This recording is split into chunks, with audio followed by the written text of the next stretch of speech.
तक मेरी आवाज पहुंच रही है? मैं इस वक्त छात्रों के बीच मौजूद हूं। छात्र जो बातें दिक्कतें बता रहे हैं वो आप भी सुन रहे हैं। स्टूडेंट काउंसलर हैं आप, कैसे काउंसलिंग करते हैं? जो दिक्कत आपके पास स्टूडेंट लेके आते हैं उनको दूर कैसे करते हैं? और जब यहाँ की समस्या आप सुन रहे हैं तो क्या कहेंगे? देखिए, ये चंद्रमोहन जी जो कह रहे हैं, ये कि अगर मैं इनको कहूं कि भाई साहब अगर एलजी के दोष है, केंद्र सरकार की दोष है, तो क्यों मुख्यमंत्री और क्यों के राज्य की सरकार और क्यों डीडीए क्यों चाहिए? अगर केंद्र कोई कुछ करना है और एलजी कोई करना, तो मुख्यमंत्री के पीछे हमारे टैक्स पेयर का पैसा क्यों बर्बाद कर रहे हो? हमारे बच्चों का भविष्य क्यों बर्बाद कर रहे हो? आज बच्चे देश से दिल्ली में आके पढ़ाई लिखाई करते हैं, तो आपको मुख्यमंत्री की हमें जरूरत नहीं है, हम जनता को जरूरत नहीं कोई मुख्यमंत्री की, हमें कोई डीडीए की जरूरत नहीं जब कुछ नहीं कर सकते हो। जहां पार्किंग हो सकती है वहां पर आप एजुकेशन के लिए दे रहे हो। ये आपको जरा सोचना चाहिए। आपको, आप भी एक नेता है, कल चुन के आओगे तो यही करोगे? अगर आपको जनता और बच्चों को लिए कुछ नहीं करना है तो आपको फिर ये वहां पे हम तो कहेंगे कि सीधा कोई मुख्यमंत्री नहीं, कोई केजरीवाल नहीं, कोई शीतला दीक्षित नहीं, कोई डीडीए की सरकार नहीं। लाखों करोड़ रुपए हमारे टैक्स पेयर का हम लोगों का क्यों जाए? और उसके जाने के बावजूद बच्चों को तकलीफ, स्कूलों को अच्छा बनाए। मैं तो कहूंगा कि आज ये कोचिंग सेंटर कोटा हो, पटना हो, दिल्ली हो, किस तरह से बच्चों से शोषण हो रहा है, ये भी आप लोग गौर करिए। गौर करिए नेताओं, कितना शोषण हो रहा है बच्चों का। नीट के लिए अलग से वहां पे ही कोचिंग करनी पड़ती है, हर चीज के लिए कोचिंग करनी पड़ती है। 2.5-3 लाख रुपए की फीस दे रहे हैं, उसमें 2 रुपए की सुविधा नहीं मिल रही है इन लोगों को। एसी तो छोड़िए, ये बच्चे पढ़ने आ रहे हैं इतनी दूर, अपने घर के सर कूलर में पंखे में पढ़ाई कर लेंगे क्योंकि इनको भविष्य बनाना है अपना। लेकिन कम से कम जहां पढ़ने के लिए आ रहे हैं वहां जान की सेफ्टी तो होनी चाहिए ना। कम से कम उसको लेकर तो एमसीडी को, प्रशासन को कदम उठाने चाहिए। संजय मिश्रा से सवाल लूंगी, लेकिन उससे पहले प्रगति और प्रियंका इस वक्त मेरे साथ जुड़ी हुई हैं। प्रियंका यहीं पर हैं स्टूडेंट के साथ में, जो इस वक्त यहाँ पर प्रोटेस्ट कर रहे हैं, अपनी मांग रख रहे हैं, अपनी बात रख रहे हैं। और प्रगति शैली ओबराय के घर के पास इस वक्त मौजूद है।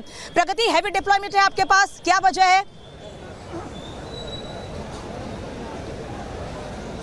बिल्कुल अनामिका, देखिए मैं शैली ओबराय महापौर के आवास के बाहर थी, लेकिन फिलहाल मैं राजेंद्र नगर, ओल्ड राजेंद्र नगर में ही हूं, जहां पर छात्रों का विरोध प्रदर्शन देखने को मिल रहा है। यहां पर अब कैंडल जला दी गई है और कैंडल जलाकर फोटो लगाई गई है जिस पर लिखा हुआ है इन लविंग मेमोरी ऑफ, और उन 3 छात्रों के नाम है, उनकी फोटो नवीन, श्रेया और तान्या।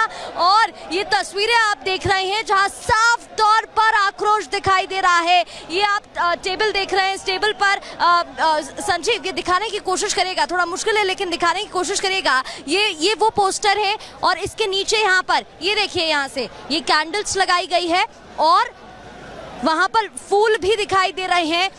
इनकी तरफ से आप देख सकते हैं कैंडल मार्च करने की भी बात कही जा रही थी। फिलहाल नारेबाजी की जा रही है और विरोध जताते हुए दिखाई दे रहे हैं। पुलिस की टीम यहां पर तैनात नजर आ रही है। The dream diet, coaching mafia, broker mafia down, ये लिखा गया है और बोला गया है कि इसको लेकर कब कार्रवाई की जाएगी, कब एक्शन लिया जाएगा।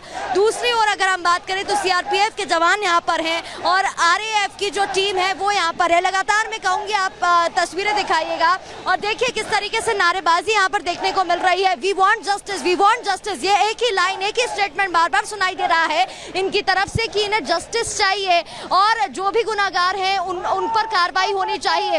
ये देखिए, माता के, भारत माता के।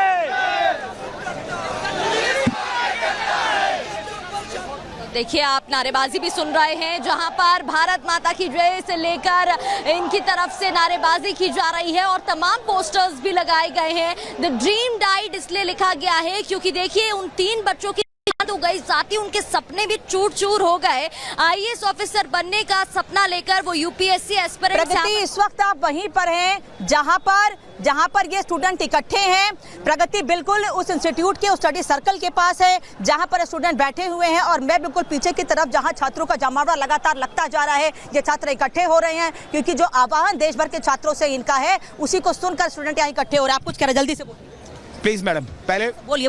बोलूंगा नहीं, पहले आप एक बारी पढ़ के आप इसको सुनाएंगी। मुझे शॉर्ट में बताइए। शॉर्ट में सिर्फ खाली ये कि आज से 1 साल पहले ही जितनी बेसमेंट थी, जितने वो थे, सबके अगेंस्ट के अंदर ये कंप्लेंट की थी। ये लेटर किसका है, जरा पढ़िए जरा प्लीज। होम मिनिस्ट्री का है ना।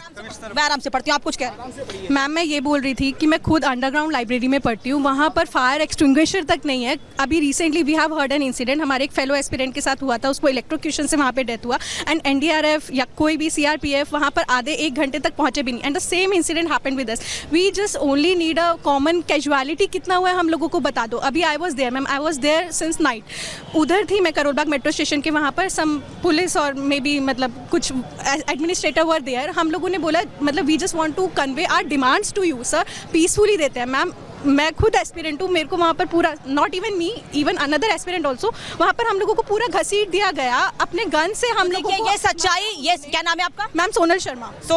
सोनल सच्चाई आपको बता रही हैं। मैं संजय जी से इस पर बात करूंगी क्योंकि संजय जी हमेशा से आम आदमी पार्टी को डिफेंड करते रहे, लेकिन सर आज क्या कहेंगे? आज आपका जवाब सब बहुत जरूरी है। शाजिया इल्मी से भी इस पर जवाब लूंगी और चंद्रमोहन जी से भी सवाल पूछूंगी, लेकिन उससे पहले आपको रियलिटी दिखाते हैं कि इस वक्त जो कोचिंग इंस्टीट्यूट यहाँ यानी ओल्ड राजेंद्र नगर में या पूरे दिल्ली भर में चल रहे हैं, वहाँ की सच्चाई है क्या आखिर।